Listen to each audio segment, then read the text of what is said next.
C'est 4 mètres 35. Ok, 4 mètres 35.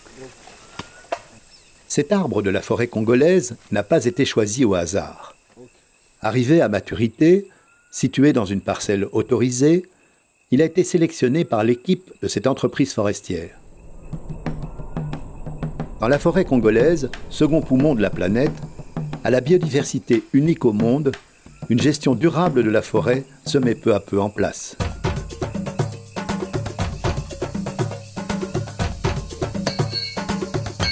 Aujourd'hui, aucune exploitation forestière ne peut se faire sans qu'il y ait un plan d'aménagement. Avant, il n'y avait pas de plan d'aménagement et l'exploitation se faisait sans se préoccuper du renouvellement de la ressource.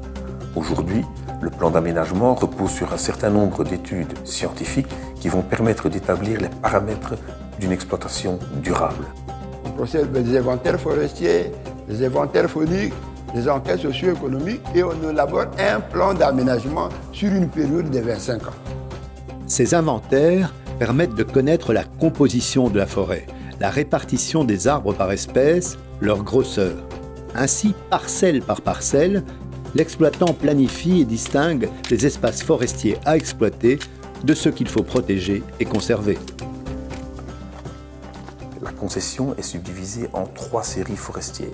La première, c'est la série de conservation qui va regrouper les espaces à haute valeur de biodiversité. Il y a ensuite la série de protection qui concerne les espaces sensibles à l'érosion. Et enfin, la série de production qui regroupe le reste de la concession réservée à l'exploitation. Notre métier a changé. On est devenu de coupeurs de bois, pour le dire si méchamment, à devoir regarder une exploitation, donc toujours coupée, mais d'une façon durable. Mais la gestion durable de l'exploitation forestière ne peut se faire sans accompagnement, suivi et contrôle. Dans une forêt immense, c'est une mission souvent impossible pour les équipes de l'administration forestière qui manquent cruellement de moyens. Vous allez faire un courrier à l'entreprise pour les invités qui viennent, qu'on harmonise leurs limites avec notre limite. Ici travaille la DIAF, la Direction des inventaires et aménagements forestiers. Elle est responsable de la validation et du suivi de la mise en œuvre des plans d'aménagement. Le programme AG du Fort, appui à la gestion durable des forêts de la RDC, a été mis en place en son sein pour renforcer ses capacités en vue de mener à bien cette mission essentielle.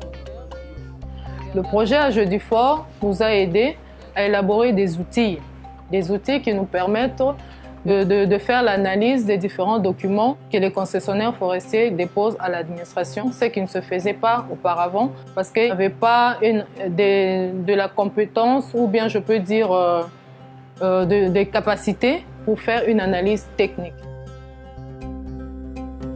C'est sur une superficie de près de 11 millions d'hectares de forêts concédées que le projet lutte contre la déforestation et renforce la contribution des activités forestières au développement économique du pays.